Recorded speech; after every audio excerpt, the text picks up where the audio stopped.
নমস্কাৰ ছাত্ৰ-ছাত্ৰীসকল, মোৰ ইউটিউব চেনেল বিপিন প্ৰচাৰ অফিচিয়েললৈ তোমালোক সকলোকে স্বাগতম জনাইছো।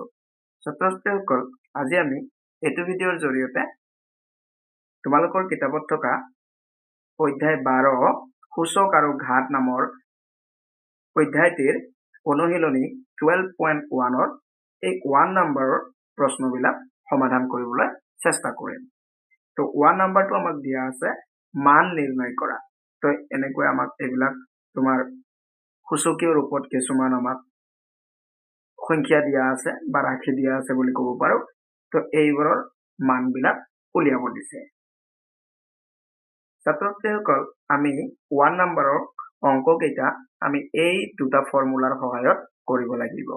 যদি আমাৰ যিকোনো অখণ্ড সংখ্যা এৰ বাবে যদি a two the power -m হিচাপত যদি থাকে, তেতিয়াহ'লে তোমাৰ 1/a two the power m হৈ যাব। অৰ্থাৎ তোমাৰ সূচকটো বা পাৱাৰটো যদি তোমাৰ মাইনাছত থাকে, তেতিয়াহ'লে এইটো 1/a two the power m হৈ যাব। 1 হিচাপত অৰ্থাৎ ভগ্নাংশৰ হিচাপত আমি এনেকৈ লিখিব পাৰো। ঠিক তেনেকৈ তোমাৰ যদি a/b whole to the power -n হিচাপত যদি থাকে, তেতিয়াও আমাৰ সেই একেই হ'ব।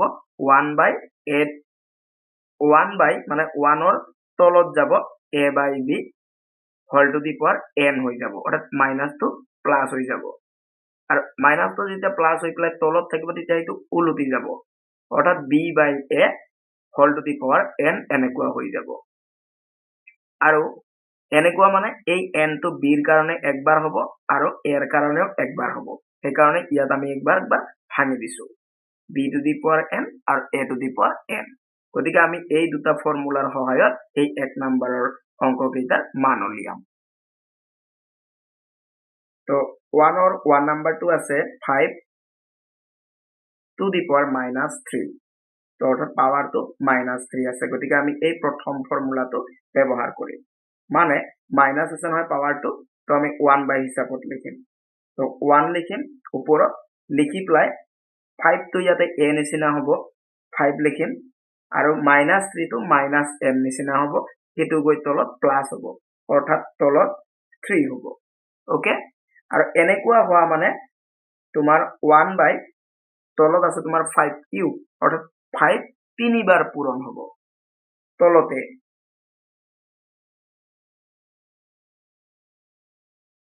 এটা তলতে 5 তিনিবাৰ পূৰণ কৰা। প্ৰথমতে দুটা 5 পূৰণ কৰা।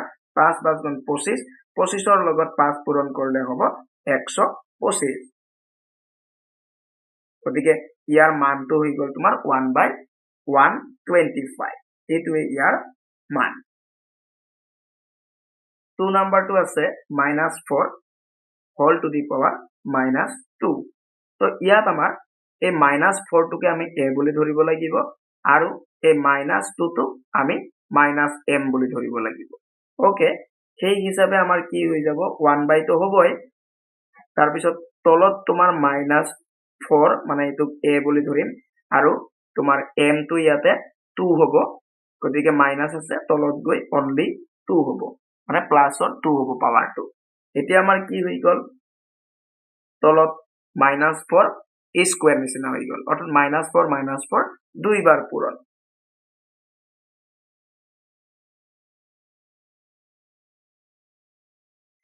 তলত কি হ'ব তোমাৰ -4 আৰু -4 আমি পূৰণ কৰিম। মাইনাসে প্লাস হ'ব আৰু 4 4 গুণ 16, তাৰমানে 1/16। তো এইটোৱে ইয়াৰ আনসাৰ। তাৰপিছত 3 নম্বৰটো এনেকৈ আছে -4 টু দি পাৱাৰ -3। তো ইয়াতো আমি তেনেকৈয়ে লিখিম, তোমাৰ 1 হ'ব আৰু -4টোক আমি ইয়াতে a বুলি ধৰিম আৰু লগতে তোমাৰ ওপৰৰ যি পাৱাৰ -3 আছে সেইটো গৈ তোমাৰ প্লাস হ'ব। এনেকুৱা হৈ গ'ল। আৰু এনেকুৱা মানে তোমাৰ তলত -4 কিউব আছে, অৰ্থাৎ -4 তিনিবাৰ পূৰণ কৰিব লাগিব।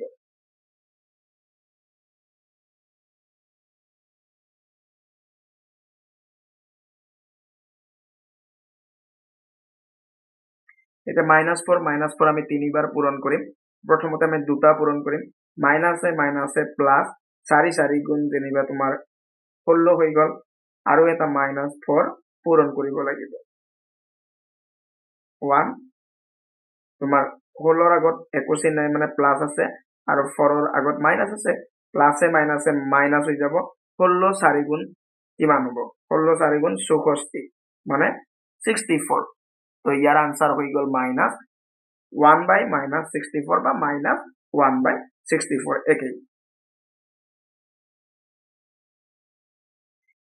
ইয়াৰ পিছত 4 নাম্বাৰটো আছে minus 5 by 7 whole to the power 5 অৰ্থাৎ ইয়াত আমাৰ কি হ'ব তোমাৰ ইয়াতে 5 by 7 টুকে বা minus 5 by 7 টুকে আমি ইয়াতে তোমাৰ a বুলি ধৰিম অৰ্থাৎ minus 5 by 7 টুক যদি আমি a ধৰো আৰু যদি পাৱাৰটো যদি 5 বুলি ধৰো তেতিয়াহলে a 5 বাৰ পূৰণ কৰিব লাগিব a to the power 5 মানে minus 5 by 7 whole to the power 5 মানে হল minus 5 by 7 minus 5 by 7 আমি 5 বাৰ পূৰণ কৰিম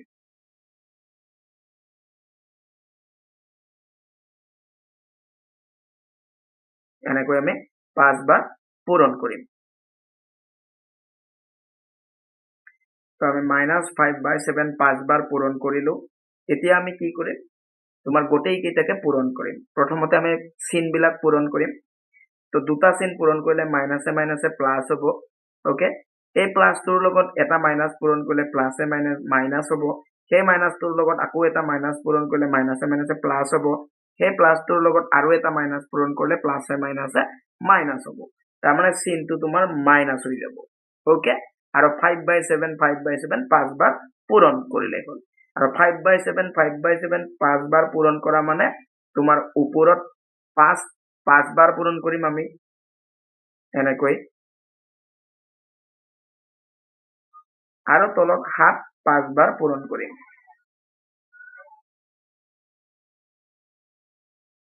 এনেকৈ আমি পূৰণ কৰিম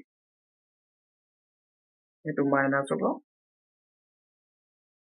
এটা 5 বাৰ পূৰণ কৰিলে কিমান হ'ব 5 5 গুণ 25 আৰু 5 5 গুণ 25 25 আৰু 25 পূৰণ কৰিলে 625 625 ৰ লগত 5 পূৰণ কৰা 5 5 গুণ 25 ৰ 5 থাকিব 2 5 2 গুণ 10 10 2 1 12 ৰ 2 হাতত থাকিব 1 5 6 গুণ 30 একে 31 তাৰ মানে 3 1 2 5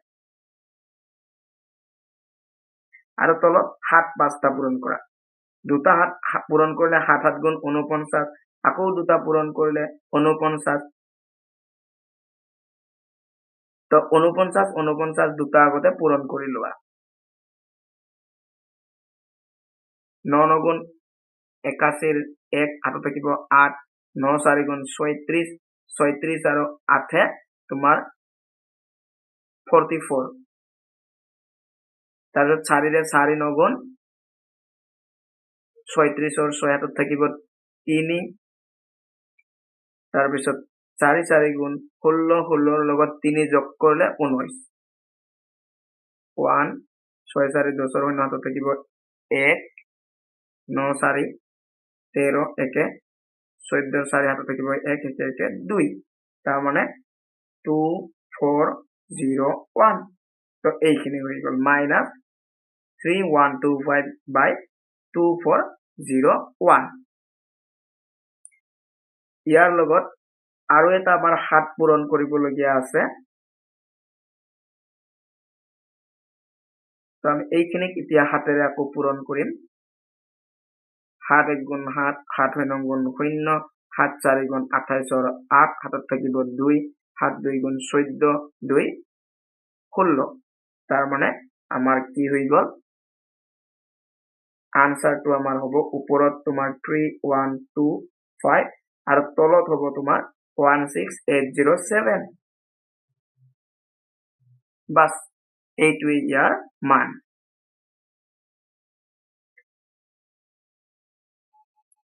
নেক্সট 5 নাম্বাৰটো আছে minus 5 by 7 whole to the power minus 5 আছে এতিয়া আমাৰ মাইনাস লগাৰ ক্ষেত্ৰত আমাৰ কি হৈ যাব এইটো তোমাৰ উলটি যাব তো মাজত যদি মাইনাস চিন থাকে মাইনাস চিনটো মাইনাসে থাকিব তাৰ মানে মাইনাসে হ'ব খালি এইটো উলটি যাব মানে 7 by 5 হ'ব তেতিয়া এইটো তোমাৰ প্লাস হৈ যাব পাৱাৰটো ওকে তাৰ মানে -7/5 হোল টু দি পাৱাৰ 5 এনেকুৱা নিচিনা হৈ গ'ল।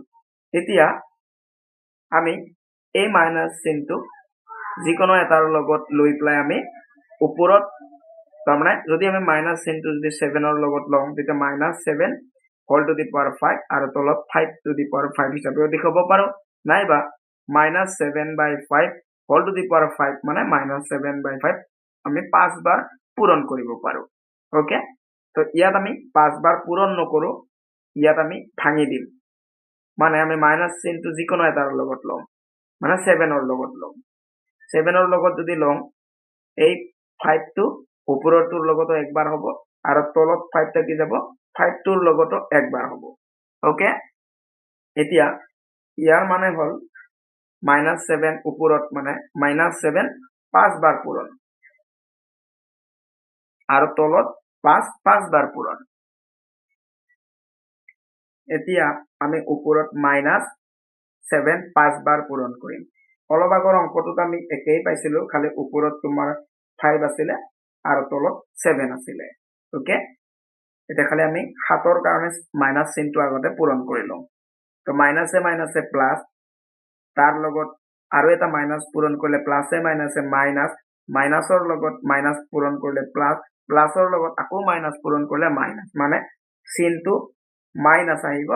আৰু 7 5 বাৰ পূৰণ কৰিলে আমি কিমান পাইছিলো আগৰটোত 16807 আৰু 5 বাৰ পূৰণ কৰিলে আমি কিমান পাইছিলো 3125। বাস, তো এইটোৱে ইয়াৰ মান। নেক্সট 6 নাম্বাৰটো আছে -1/3 হোল টু দি পাৱাৰ 8। তো ইয়াৰ মানে হৈছে -1/3 আমি 8 বাৰ পূৰণ কৰিব লাগিব, নাইবা এই পাৱাৰ 8টো এবাৰ 1ৰ লগতো আহি যাব, এবাৰ 3ৰ লগতো আহি যাব। তো আমি দুই ধৰণে কৰিব পাৰো। তো খালি ইয়াতে ভিতৰত মাইনাছ চিন আছে নহয়, এই মাইনাছ চিনটো যিকোনো এটাৰ লগত আমি লৈ ল'ম। ওপৰৰ 1টোৰ লগতো ল'ব পাৰো, নাইবা 3টোৰ লগতো ল'ব পাৰো। তো আমি 1ৰ লগত লৈ ল'ম, তাৰমানে এনেকুৱা নিচিনা হৈ গ'ল -1 হোল টু দি পাৱাৰ 8 আৰু তলত 3 টু দি পাৱাৰ 8। তো এতিয়া ওপৰত তোমাৰ -1 আমি 8 বাৰ পূৰণ কৰিব লাগিব। তো আমি -1 8 বাৰ পূৰণ কৰিছো। তো ইয়াতে এক লাইনত নকলোৱাৰ কাৰণে মই তলৰ লাইনত লিখি দিছো, আৰু লগতে তলত 3 8 বাৰ পূৰণ কৰিছো। এতিয়া -1 8 বাৰ পূৰণ কৰিলে কিমান হ'ব? 1 যদি আমি 8 বাৰ পূৰণ কৰো 1 পাম, মানে 1 তুমি যেইবাৰে পূৰণ নকৰা কিয় তুমি 8 পাবা। ওকে, খালি এতিয়া চিনটো চোৱা। এতিয়া 8 যেহেতু এটা যুগ্ম সংখ্যা, তো যুগ্ম সংখ্যক বাৰ যদি তুমি মাইনাছ চিন পূৰণ কৰা তোমাৰ কি হ'ব? প্লাছ হ'ব। আৰু অযুগ্ম সংখ্যক বাৰ যদি মাইনাছ চিন পূৰণ কৰা তেতিয়াহ'লে মাইনাছ আহে। ওকে, তো গতিকে ইয়াতে প্লাছ হ'ব চিনটো, গতিকে প্লাছ, আৰু 1 8 বাৰ পূৰণ কৰিলে 1 পাম, তাৰমানে 1 পাম আমি। আৰু তলত 3 8 বাৰ পূৰণ কৰিম, তো আমি দুটা 3 পূৰণ কৰিম, 3 3 গুণ 9, 9ৰ লগত আৰু এটা 3 পূৰণ কৰিলে 9 3 গুণ 27, তাৰমানে 3টা 3 পূৰণ কৰিলে 27, আকৌ 3টা 3 পূৰণ কৰিলে 27 হ'ব। ওকে, 27 27 আমি দুটা পূৰণ কৰি চাওঁ কিমান হয়। তো আমি 27 27 দুটা পূৰণ কৰি চাওঁ, এইফালে কৰি চাইছো। 7 7 গুণ 49, 9 হাতত থাকিব 4, 7 2 গুণ 14 4 18, 2 7 গুণ 14 4 হাতত থাকিব 1, 2 2 গুণ 4 1 5, 9 8 4 12, 2 হাতত থাকিব 1, 5 1 6 1 7, 7 2 9, মানে 3টা 3 মিলে 27 আৰু 3টা 3 মিলে 27, তাৰমানে 6টা 3 পূৰণ কৰিলে আমি পালো 729, আৰু দুটা 3 আছে, দুটা 3 পূৰণ কৰিলে 3 3 গুণ 9, তাৰমানে 9 আকৌ ইয়াৰ লগত এটা পূৰণ কৰিব লাগিব। আমি 9 এটা পূৰণ কৰো, কিমান পাম?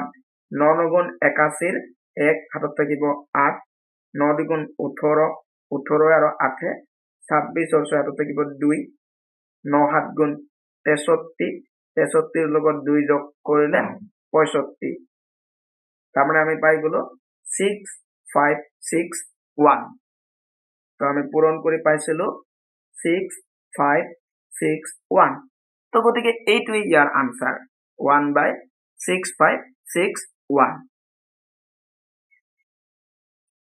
ছাত্ৰসকল ভিডিঅ'টো ইমানতে সামৰিম ভিডিঅ'টো ভাল পালে লাইক কৰিবা কিবা প্ৰশ্ন থাকিলে কমেন্ট কৰিবা ফ্ৰেণ্ড সাৰ্কেলৰ মাজত শ্বেয়াৰ কৰিবা লগতে চেনেলটো সাবস্ক্ৰাইব কৰি থৈ দিবা ধন্যবাদ